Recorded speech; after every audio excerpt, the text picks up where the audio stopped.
Are you getting frustrated with what to feed a teenager who's always hungry? Everybody knows that teenagers have a huge appetite. It seems like you need to feed them constantly to satisfy their hunger. It's even more difficult where teenagers who struggle with their weight truly want to make changes, like cut down on junk food or stop overeating, and they can't. There's frustration, isolation, stress, and that's why I decided to create a recipe collection of 30 easy and healthy meals for teenagers. They're all high in protein to satisfy your teenager's hunger, and they can all be ready in less than 30 minutes. If you want to grab a free copy, go to lifestyleforteens.com/recipes.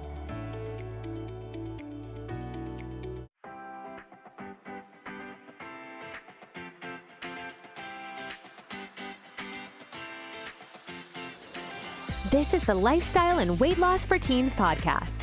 If you're a mom and want to help your child who is struggling to lose weight, you are in the right place. If you are looking for healthy lifestyle tips, Dr. Gorgery is here to help you understand the science around safe weight loss in teens and children.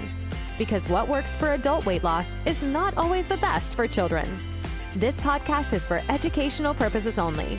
Dr. Gorgery does not provide medical, psychological, or nutrition therapy advice. You should not use this information to diagnose or treat any health problems without consulting your own medical practitioner. And now, your host, Dr. Jenny Gorgery.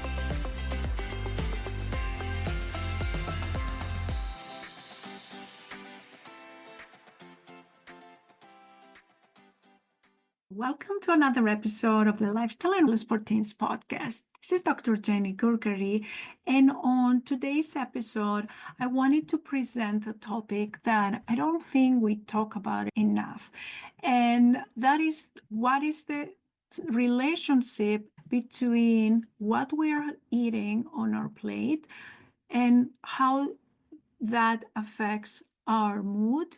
And in particular, I wanted more to focus on the association of what teenagers eat and how that affects their mental health. We know that teenagers that have unhealthy weight tend to be more stressed and more depressed. They tend to not like their body and all those things. However, there is also an inverse relationship on like what we are eating, how that affects the brain functions. And I'm going to go into more details, and I will give you 5 main reasons that food selection can affect the brain and the mental health. One of the research articles, Relationship Between Diet and Mental Health in Children and Adolescents, was published in American Journal of Public Health in 2014, and I'm going to give you the main key points of this study. So these researchers put multiple studies together, and they're trying to find out whether there is a relationship between what teenagers eat and whether unhealthy food is associated with mental health. And what they found is that yes, indeed, there is a direct relationship between unhealthy food and poor mental health outcomes. What are the main mechanisms and how is that possible, and how does food affect our mood? One main reason is that constant dieting can make people overall very tired, very anxious, very grumpy. They feel restricted, and that turns into having a lot of stress, and they're very mad, they're upset, and that stress can directly affect the brain function, right? So if you're in a constant dieting mode, your body shuts down, and also your mind can shut down, because oftentimes if there is not enough sugar, which is the main ingredient, the main fuel that your brain is using. I don't know if you have noticed, if you have not eaten for a long time, how you can be upset, you don't know what's going wrong, or your friends can be grumpy and you're like, hey, have you eaten anything? That is actually true. If you don't eat anything for a prolonged period and your body is not adjusted to burning fat, which means like there are some people that do, let's say, intermittent fasting and their body is fat adjusted, then they break down fat. But people that are not fat burners and they go for prolonged periods of diet, they don't eat anything, they can have poor concentration, which particularly in teenagers, that can affect their performance at school. So number one is extreme dieting that can make you upset, and also prolonged periods of fasting that can drop your blood sugar. Another mechanism by which the food and the dieting in general can affect your mood is what I mentioned about the stress and the cortisol levels. When somebody is stressed for whatever reason, dieting and restrictive options can make you feel stressed. That increases your cortisol level. High cortisol levels can stop your body from burning fat. In terms of your mental health, higher cortisol levels have been associated with depressed mood and mood swings. Why it is very important when we talk about a healthy lifestyle, we talk about regulation of hormones, particularly hormones that take into puberty. We already know there is high stress level because of going through all those changes in puberty, all these things that happen in your body, and that makes you uncomfortable. That creates a certain level of cortisol. On top of that, you add extreme dieting that increases your cortisol level, and that can make your brain feel more depressed. A third mechanism by which poor choices can affect your mental health is by directly affecting hormonal imbalances between the brain and the blood. In simple words, there's a substance that is produced in the brain called BDNF. We know that low levels of BDNF have been associated with depression, anxiety, with Alzheimer's disease, with poor memory, and we know that there is an association between high sugar levels and low BDNF factors. So in other words, when you have too much high spikes of sugar, that could potentially affect your brain directly by affecting all those chemicals and the way the chemicals interact in your brain to restore a good memory and a good concentration. Number four, anytime you eat high fat food, and actually not just high fat food, even like high carb food or any unhealthy food that you know it's gonna have this immediate sensation of you feel better, that's because there is an increase in the dopamine. So dopamine is this hormone that makes you feel immediately better. And it's also the hormone that can lead to food addiction. And therefore, because you feel this rapid surge of the dopamine, because you eat this high fat, high carb food, that makes you want to eat more of this food. Why? Because you have this high dopamine secretion in response to high fat and high sugary food.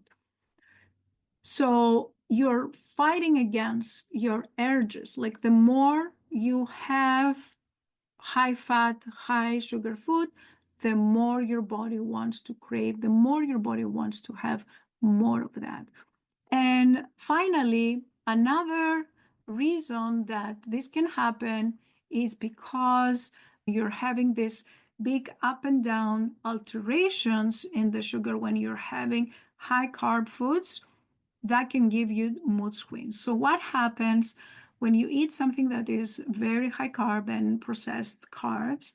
You get a huge spike of insulin that brings your sugar down, but it may drop it too much to a level that is relative hypoglycemia or relatively lower blood sugar than what it was before. So your sugars up and down, alterations of sugar because you're getting huge alterations on the insulin and the sugar, and the cycle continues, that can give you also mood swings. So now that you have a basic understanding of how food can affect your brain and how food can make you more depressed, can make you less concentration, can make you feel more moody, have less memory, the question is, can we do something about it, improve that? Definitely yes. Instead of going for those high carb processed foods, you can go for natural food that is not processed. You can go for whole grains. You can go for healthy fats that is not junk food. You can go for food that is healthy, that can improve not only your metabolism, but it can improve also how your brain functions. So you feel better mentally. And if you feel better mentally, you're also more likely to exercise, you're more likely to sleep better.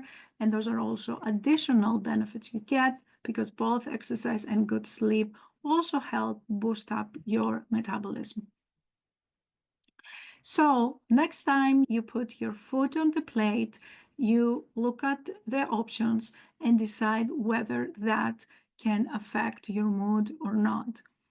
And don't forget also that extreme diets can also affect your brain function by not getting enough of the nutrients and the vitamins and the minerals that are in healthy foods. For example, we know that your body needs enough magnesium, zinc, folate, and omega-3 fatty acids to feel better, right? So if you're not having food that is high in those minerals, then your body is not going to get those minerals, and that may affect your brain development. For example, food that is high in folate includes spinach, avocado, lentils, black beans, oranges, asparagus.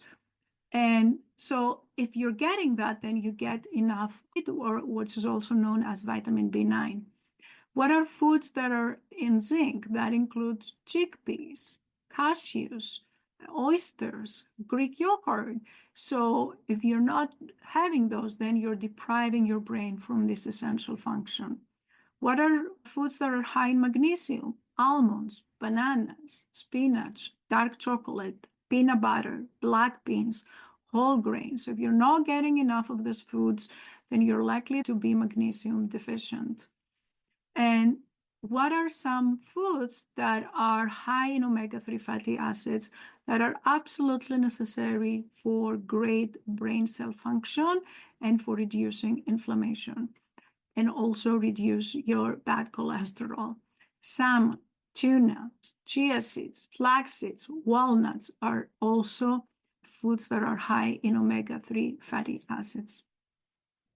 So choose what you eat carefully so that your brain functions better and subsequently you can also feel better. That's all I had for you for today. I'll talk to you next week.